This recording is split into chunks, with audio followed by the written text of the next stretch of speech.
ici avec une nouvelle gueule, ça leur fait un bien fou, vous pouvez pas savoir. Je suis ravie de vous retrouver dans cette nouvelle vidéo, je vais en tourner 2 d'affilée là d'ailleurs. Désolée du petit gap qu'il y a eu entre la dernière vidéo et celle-ci, je suis navrée. Avec la rentrée, c'est vrai que j'avais pas mal de choses à faire aussi. Et du coup aujourd'hui je vais vous présenter 4 romans policiers et romans noirs. Il y aura du bon, il y aura du moins bon. Je vais commencer par un recueil de nouvelles de Kiyotaro Nishimura avec Petit crime japonais. Il y a en tout, je crois, 8 nouvelles tournées autour du crime dont les protagonistes sont soit victimes, soit acteurs principaux, soit complices d'un acte criminel ou en tout cas d'un délit. Et j'ai beaucoup aimé ce recueil de nouvelles. Pourquoi? Déjà pour la simplicité de la plume de Kiyotaro Nishimura, il écrit ses histoires de manière très universelle. Du coup, même si vous n'êtes pas forcément fan de la culture japonaise, ou si vous n'êtes pas fan du format nouvelle, vous pouvez qu'aimer en fait ce recueil de nouvelles parce que c'est fait d'une manière intelligente et très universelle. L'écriture est simple et ça peut vraiment parler à tout le monde, même des personnes qui, je sais pas, lisent par exemple de la littérature blanche en Europe, qui lisent que ça. Voilà, très universel, accessible à tous, compréhensible par tous, et c'est un bonheur que de se plonger dedans, ça se lit quasi d'une traite, et vraiment moi j'ai savouré ces nouvelles, d'autant plus que dans le contenu, on aborde beaucoup la psychologie humaine, et on va vraiment au fond de l'âme humaine. J'ai trouvé que les personnages qu'il dépeint sont très amusants, il y a toujours un petit côté un peu cynique, et puis dans les nouvelles qui sont très variables, vous allez peut-être trouver votre compte. Il y en a à côté desquelles je suis passée complètement à côté, et puis par contre j'ai beaucoup aimé certaines nouvelles, notamment la première que j'ai trouvée super bien menée. C'était sur l'histoire d'un homme qui est retrouvé flottant dans la rivière avec un rictus étrange sur le visage, et vous allez voir pourquoi il avait ce rictus. Et dans la dernière nouvelle aussi, je crois que c'est la dernière il me semble, vous avez un homme qui va faire chanter un coiffeur et vous allez découvrir pourquoi, et celle-là aussi je l'ai adorée. Voilà, je vous conseille vraiment ce recueil de nouvelles, même si vous n'êtes pas amateur du genre, pourquoi pas ne pas vous lancer dans cette magnifique édition Rivage Noir que j'aime beaucoup, non pas qu'elle soit particulièrement belle, hein, mais surtout que j'y trouve toujours mon compte, j'y trouve toujours des auteurs que j'aime beaucoup et des histoires qui me plaisent en fait. Donc je vous conseille vraiment ce recueil de nouvelles. La petite chose à déplorer, c'est peut-être la place de la femme, puisque les femmes y sont dépeintes comme étant sournoises, vengeresses, voire vraiment malsaines. Et du coup j'ai pas apprécié la place des femmes qui est attribuée dans ce recueil aux femmes, mais après bon, dans la société japonaise, hein, vous savez un petit peu comment ça se passe. Voilà, mais en tout cas je vous le conseille infiniment. Ensuite, je vais vous parler d'un thriller. Il s'agit d'Enfer, d'Ismaël Lemonnier, chez Hugo Thriller. J'ai eu un coup de cœur monumental pour ce roman, sélectionné complètement au hasard dans le Leclerc culturel pour le lire cet été, pour la couverture bien entendu, et aussi parce qu'au dos j'ai lu que Ismaël Lemonnier travaille à Paris, mais en fait il est breton d'origine. Donc je lui ai rendu hommage aussi en prenant mes photos dans les monts d'arrêt pour représenter ce livre sur Instagram, avec les monts d'arrêt qui ont malheureusement brûlé, comme vous le savez, cet été. D'ailleurs, le livre, il a pris un petit peu cher, mais en tout cas, je vais vous le présenter aujourd'hui parce que ça a été un énorme coup de cœur, ce livre, et je veux absolument vous en parler. Les gars, faut absolument le lire si vous aimez le genre thriller, un petit peu avec des serial killers. On est ici dans les catacombes à Paris et on découvre un homme placé dans une posture un petit peu rituelle avec la place d'un taureau à la place de sa tête. Ce cadavre est retrouvé par des touristes qui visitent les catacombes. Ils vont tomber sur ce cadavre et ils vont tout de suite avertir la police. Sur le coup, on va envoyer Clément, qui est une jeune recrue de la police, doté d'un QI exceptionnel, en fait il se rappelle de tout. Et puis d'un autre côté, on a Lothar, qui est un vieux de la veille, qui est un mec absolument imbuvable. Donc ils vont former un duo de choc pour essayer de résoudre l'affaire. Les crimes vont s'accumuler, et a priori il y aurait quelque chose à voir avec les cercles de l'enfer de Dante. Donc je vous le conseille énormément, c'est un énorme coup de cœur pour moi. Certes, c'est pas le roman qui casse le genre, hein, qui va révolutionner le style littéraire du thriller policier.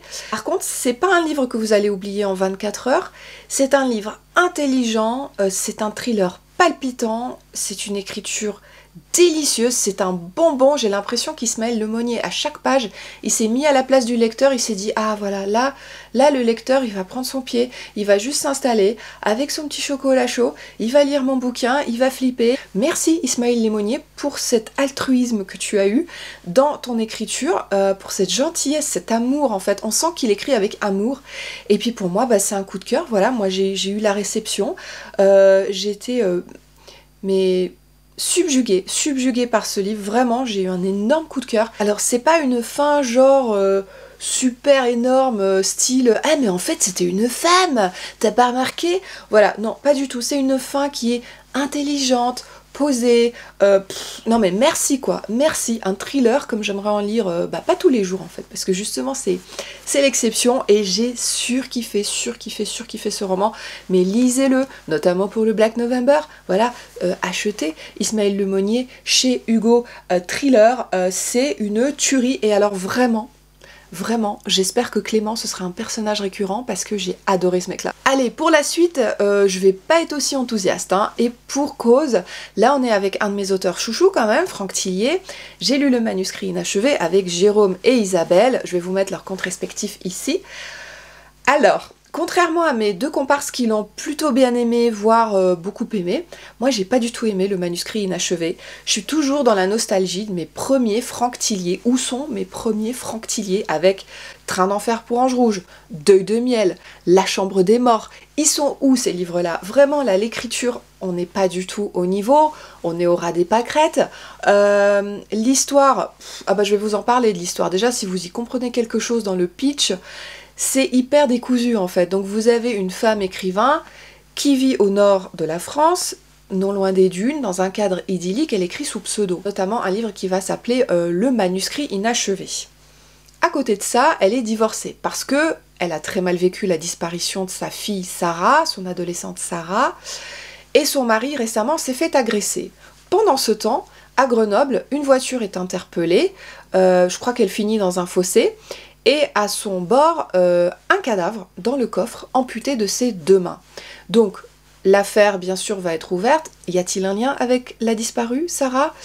Y a-t-il un lien avec l'agression du mari? Voilà, c'est tout ça que vous allez découvrir dans ce roman. Certes, très bien mené, parce qu'il s'agit de Franck Tillier, c'est-à-dire il sait mener les temporalités, il sait jongler de personnage en personnage, il sait faire tout ça.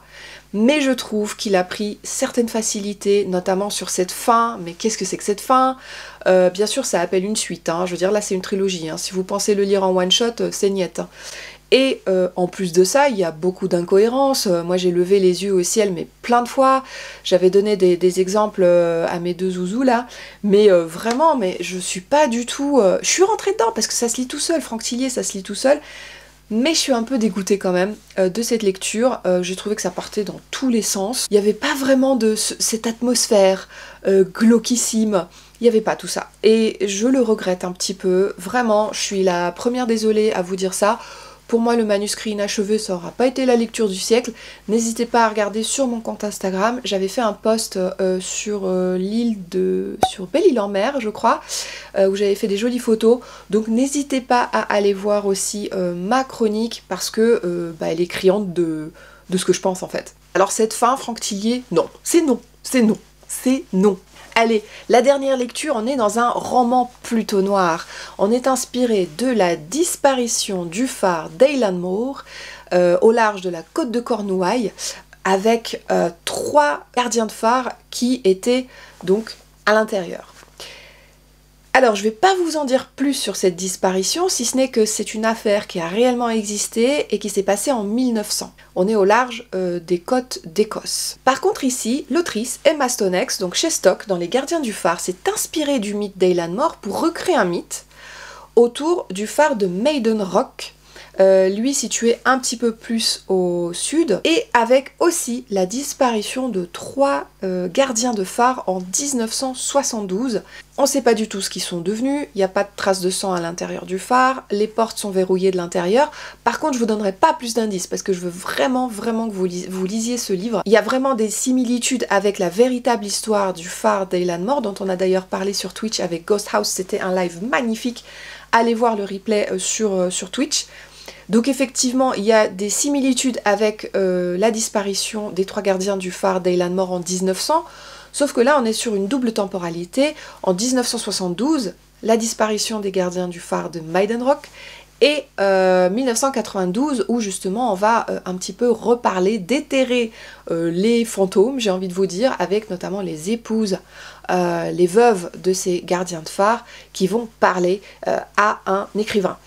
J'ai beaucoup aimé ce livre. On est quand même dans de la littérature plutôt blanche. Emma Stonex, si vous voulez, elle a vraiment mis le point, l'accent sur la psychologie que pouvaient avoir ces gardiens de phare. D'autant plus qu'il y en avait 2, un petit peu comme dans Eilean Mor, qui avait une longue expérience de gardien de phare, et un qui était plutôt novice, qui avait quand même déjà plusieurs années d'expérience, mais assez novice, et qui était un ex-détenu.